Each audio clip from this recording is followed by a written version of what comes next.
Hey guys and girls, it's Blackjack with 396 Guitars. We have the black Telecaster back on the bench. We're going to finish it up. This is part 2. We did all the cleanup, checked all the hardware, made some minor repairs, oiled the board, did all the fret polishing. We are going to string it and do the setup. Floating bridge, floating trem, call it whatever you want. Same as always on a Stratocaster. Every time I look at this pickguard, I get dizzy. It almost is hypnotizing me. Very cosmic colored. Strings. Yeah, let's move right along here and get to the strings. You may not see this completely in the video because I stand the guitar up, lean it against my shoulder, and put all the strings through first, thusly.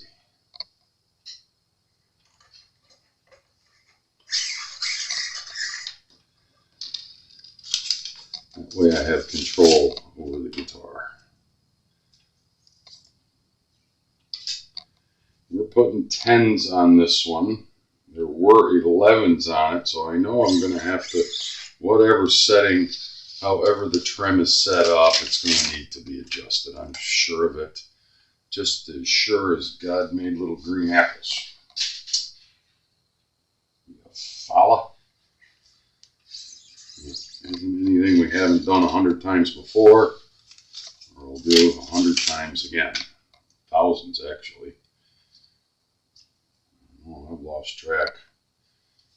You always think back, oh, I should have had a ledger or a diary and, you know, wrote down everything I ever did on a guitar. Well, that's not realistic. It's not really that easy to do, and whoever, hindsight's 20/20, but I do film a lot of the guitars and basses and instruments that I work on, and that's what the YouTube is for. And I hope that all of you watching, and judging by the comments and the analytics, a lot of you are. I hope that you glean something from these videos. That's what their purpose is, to show you that not only can you do this, if I can do it, you can do it. It takes a long time to learn every little thing, and you know, nobody expects you to build a guitar your first time out, but if you can learn how to set up your guitar, you know, you may only need a person like me to give you instruction sometimes, a little push. That's my rant on that.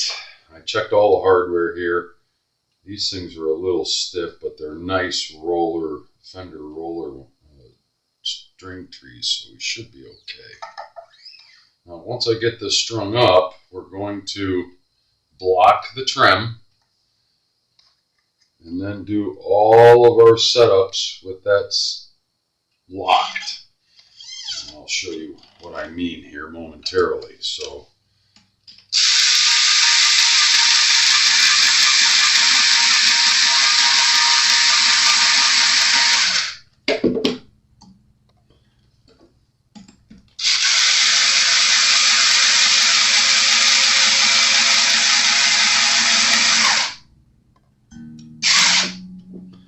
you know my rant on wraps.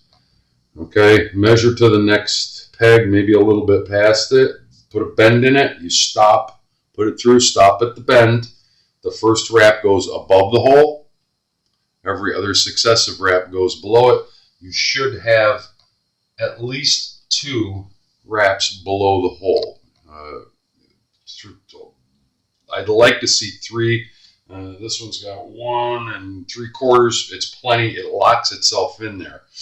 I recommend that you leave a little extra before you snip them all the way off. In the event that you have to pull these strings off again and put them back for any reason while you're going through this process, you'll have enough to work with. If you cut them off close as you're putting them on, and you need to take them off, it's just a heartache. You're never going to get them back on there right. and the little ones usually end up crimping and breaking. So that being said, I'm going to string the rest of it up. You don't need to see the entire process of just putting the strings on. Refer to a million other videos I have posted for restringing. I'll be right back. Okay, so everything is strung up, and now we're going to tune it to pitch and see just how much tension we have on the trem.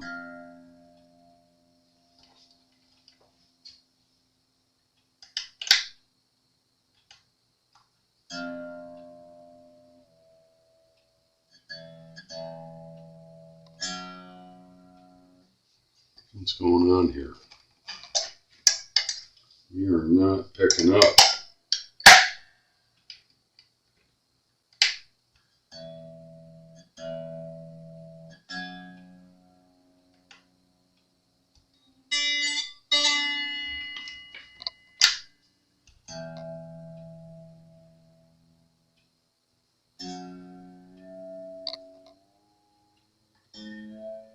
Something going on with that switch.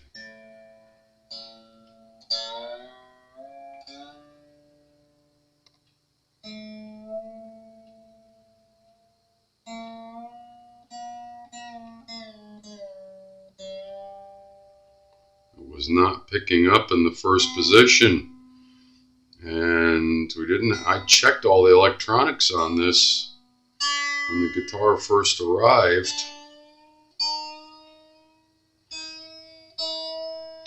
So I'm gonna tune it to pitch real quick here, and then before we proceed, yeah, it pulled up the bridge slightly, so I think we're gonna be okay. I want to check these electronics again. Something's going on here. The tuner wasn't picking up in the first positions.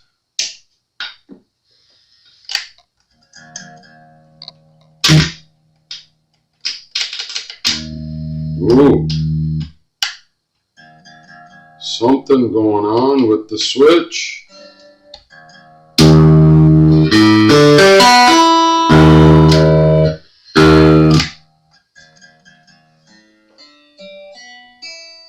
Yeah, that is weird.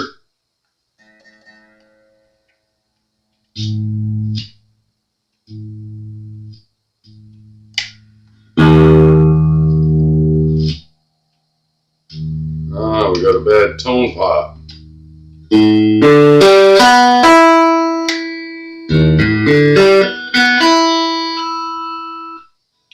Because I knew when I got this guitar in, I checked, and I went, yeah, everything's working right.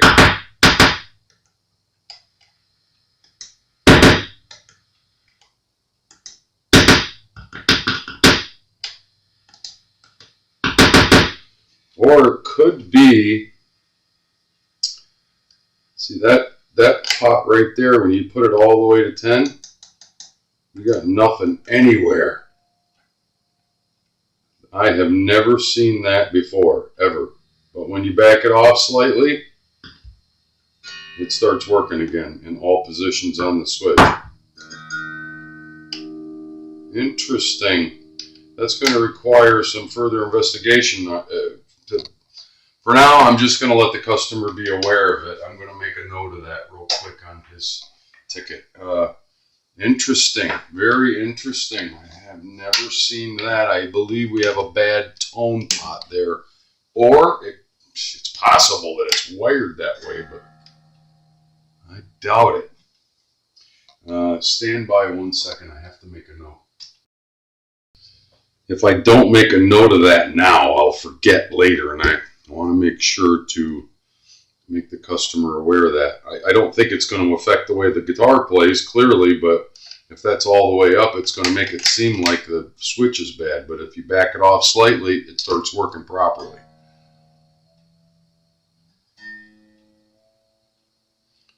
So yeah, we're trying to stretch strings now. So what we're going to do is go right to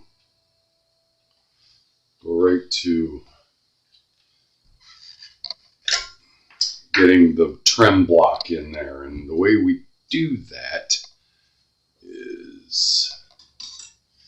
Now, these are already in quite a bit, and we've got really just, I mean, that's exactly how I like to see that space that we're getting there tuned to pitch, but I have to check other things, and the way we do that is to put a trim block in there to slam the bridge all the way down to the deck of the guitar. Now I can, basically I just turned it into a hardtail. I disengaged the floating bridge. Now we can tune it up and start checking it for stability, stretch the strings as we need, and check intonation, string height, neck relief, all the things in a setup.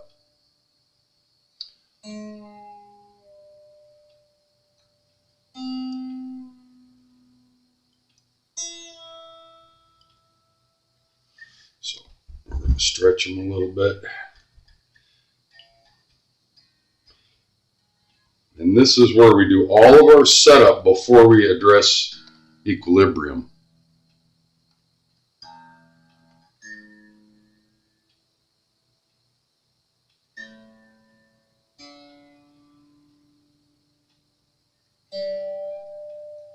This is the tedious part of a setup, because we're going to have to tune it and tune it and retune it and retune it until everything gets stretched and settled between string tension and spring tension underneath. I have to go grab a different tool. Stand by.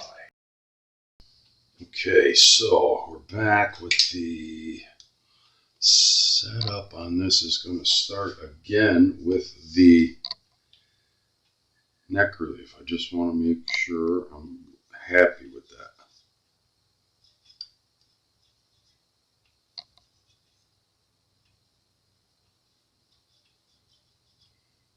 I think we're going to be good. I like that. I was really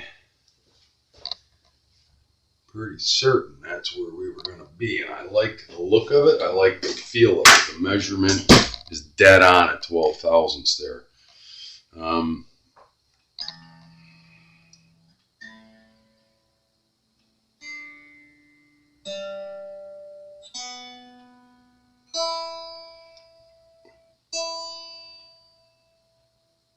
So, intonation for the nation.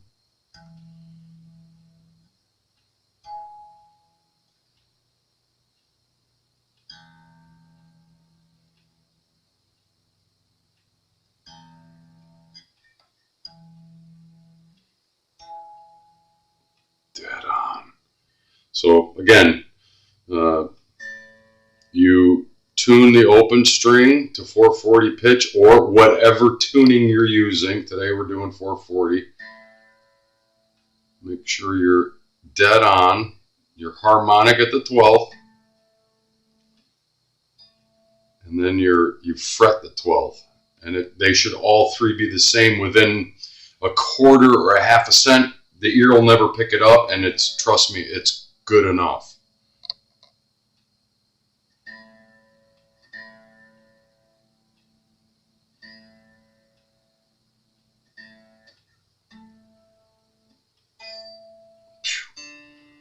It's really quite astounding how dead on this guitar is with the intonation, because they're never that good.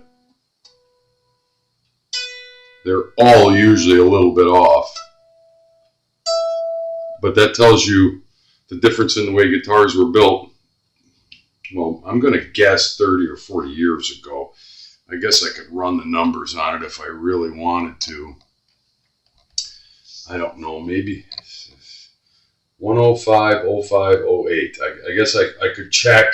We don't know for sure, but I'm going to tell you it's not a modern. I can tell by the build and the hardware and the way things are on it. It's not a modern Strat, and the intonation is dead on. I like these kind of saddles and bridges. So we know our neck relief is set. We have good intonation, so we don't have to mess with that. We already set our pickup height before, and of course that will not change. Once you get those set, that's it. All you do is hold the last fret, 3/32 on the treble side, and I think 1/8 is it? I always forget. 1/8, yeah, on the bass side, and that's your magnetic field. That's the sweet spot, and that's standard with any guitar. Now you can put them up or down, but don't go too high and don't go too low. You'll lose the magnetic field if it goes down too far, and you'll choke it if you go too close to the string. You want that magnetic field to be able to pick up the vibration of the string. That's the sweet spot. That's my rant on magnetic fields. The next thing is string height, and I know these were all over the board, so I don't know where they're going to be now that we have it set as the trim disconnected, the neck relief has been set correctly. We're going to find out right now. A little high, perfect,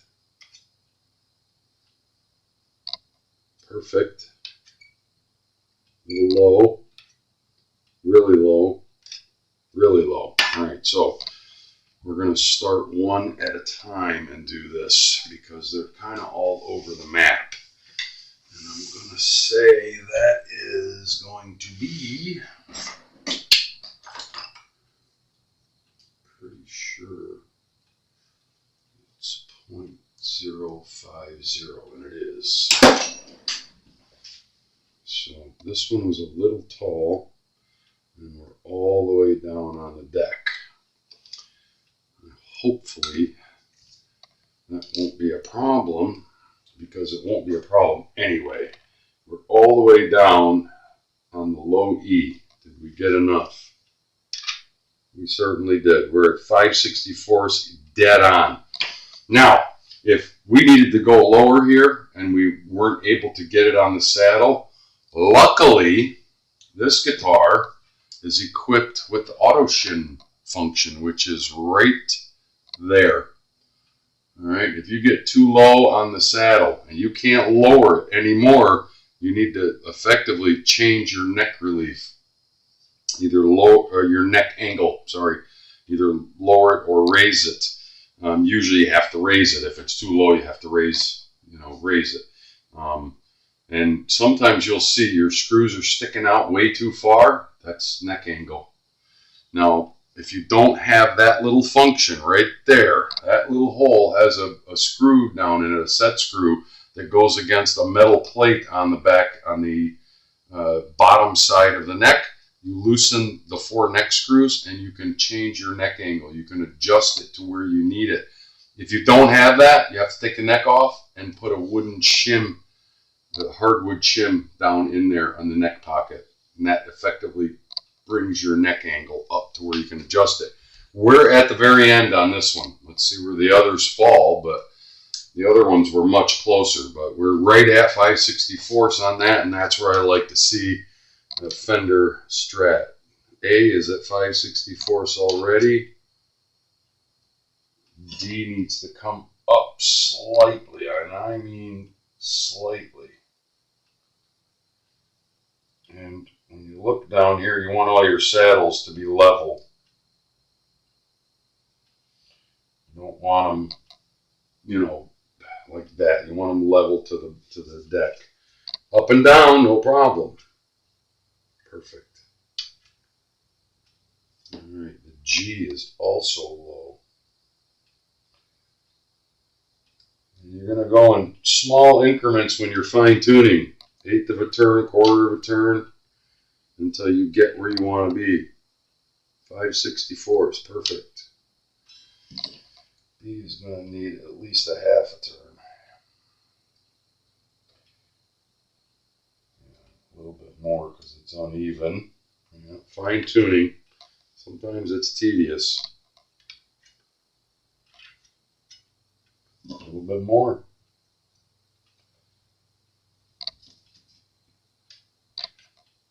I want these at 5/64 of an inch all the way across the radius of the board. This is tedious, but it has to be done. You want them even. Perfect, 5/64. Same thing with the E. Now we're going to have to retune because we're changing the tension on some of these strings. That's normal. If you have to go way up or way down, tune in between adjustments. 5/64. So we have adjusted our saddle height, which is our string action.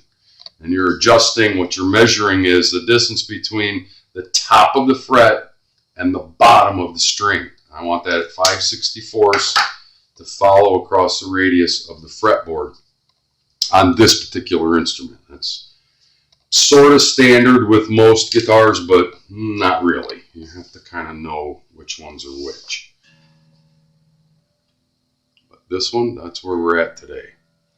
All right, we're going to tune it back up to pitch. And then we're going to work on the trem system. What we're going to do is start screwing those claws in until the block pops out. And that's going to give us equilibrium. Hopefully. If not, we're going to have to put some more spring tension.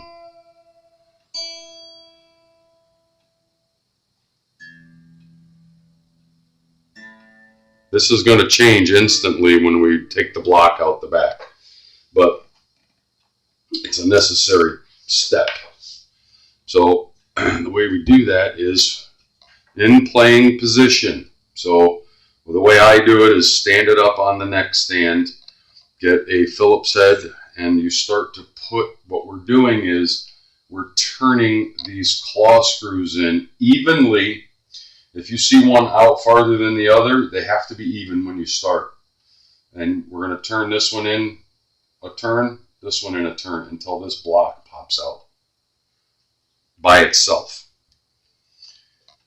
And it's always a big reveal moment when this happens. Because if we run out of spring tension, we either have to reconfigure the springs or take them out, start all over again, and put more springs in, which isn't, it's coming out. We're going to be good.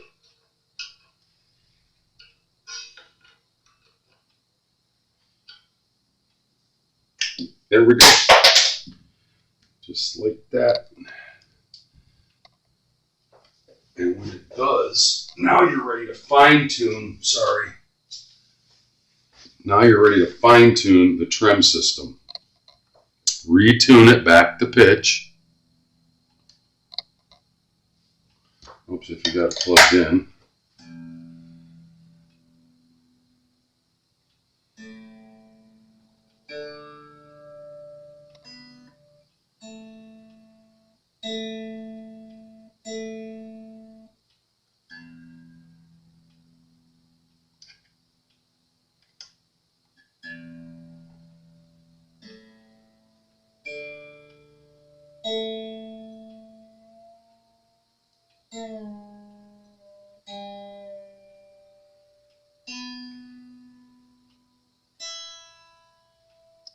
Now we're going to eyeball our trem. Okay, so we're not getting enough string tension to pull us off of the deck.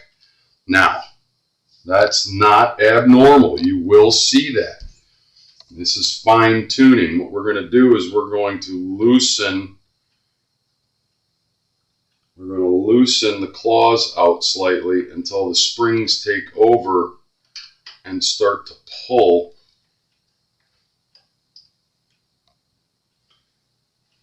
Start to pull our bridge up.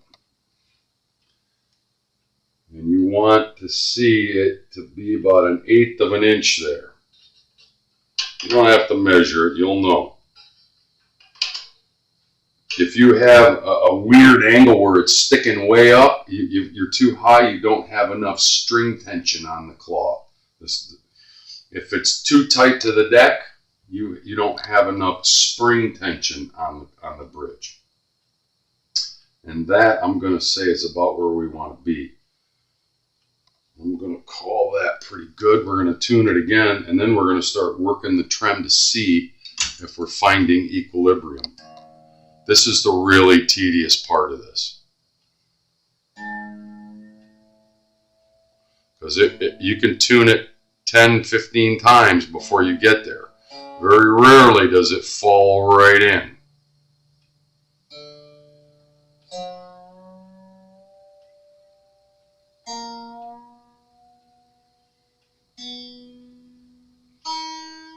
And then when you tune it, after that fine tune adjustment on the claw, you have to check and make sure that the string tension didn't pull it up too high, and we're still good. I like that.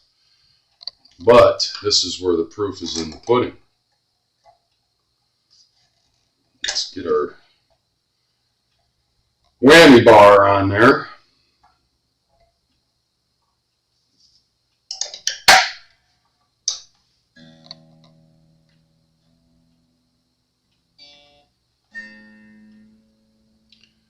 And something tells me we're going to have to put those claw screws back in slightly. Now we're starting to get more string tension from the top. Yeah, they need to go in slightly. Trying to find that equilibrium can be tricky, especially if you don't know where you started.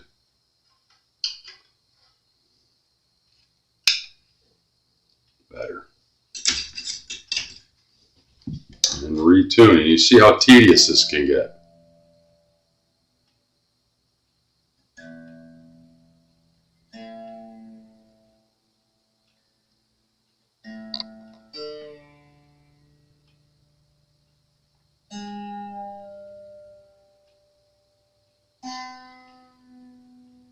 Sometimes you're chasing your tail a few times with these, but experience has told me this is the best way to do it. I like that. Now, we want to try to get it stable enough that we can start working the whammy, and you'll know when you get there because you'll be able to tune it.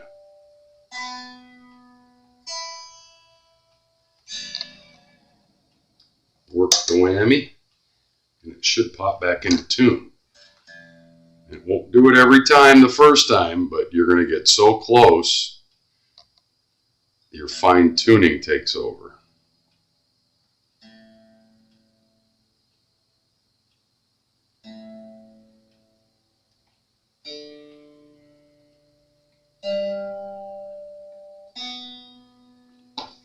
And you know you're getting really close when the B, the high E and the B are dead on. They don't change. And then you'll usually chase yourself right down to all of them. And when you get it to where it stays stable a couple of times, let it settle for 20 minutes, a half an hour before you go back and check it again. We're literally, see, the G stayed that time, the B stayed, the E stayed.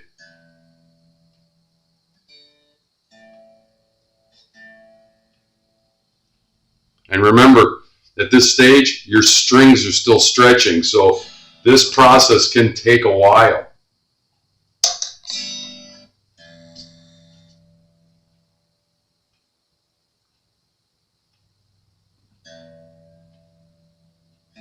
Usually when I get this close, I will usually stop. Yeah, we're right there. Let me double check our height, which is perfect, dead on. We're maybe 1/8 of an inch, maybe a little bit less there. You stop here and you let it settle. The string tension and the spring tension really need to kind of find that equilibrium. And I'm going to hear all kinds of arguments, but this step is critical to me through my experience. Once you get it to where it's settling, let it set for a half an hour, then come back and go through all this procedure again of tuning, whammy, until it finally, you start strumming chords, hit the whammy, and it pops right back to tune. That's what you're looking for, is equilibrium between string tension and spring tension. So that being said, I'm going to pause this video. Real time is going to be like a half an hour, 45 minutes, but I'll be back to finish it up. This guitar is in perfect equilibrium. And to check that, finally we go to the amp to illustrate that. Yeah.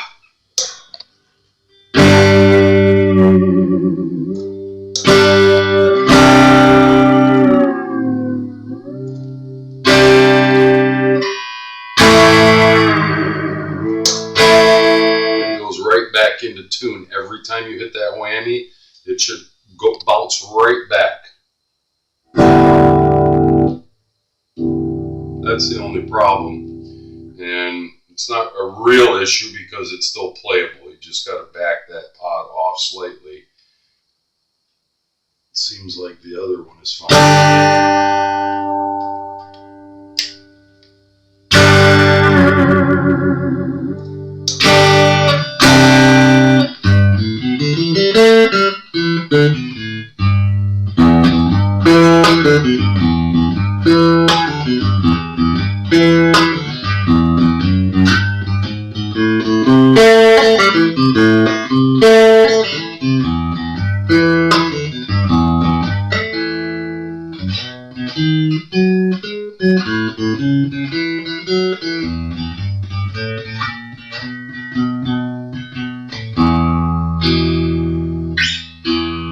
Perfect intonation all up and down the board. This is a really nice example of a, an older Strat.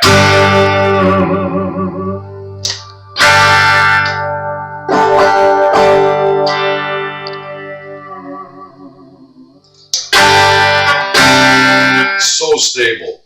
It's such a pleasure working on a guitar like this because I say it over and over again, the guitar a lot of times does most of the work for you. So I got a few finish up things. I know this video went a little long, but I do that so that the customer can see some of the things that we do. This guitar really responded well. Still getting dizzy looking at that thing, but it's pretty cool looking.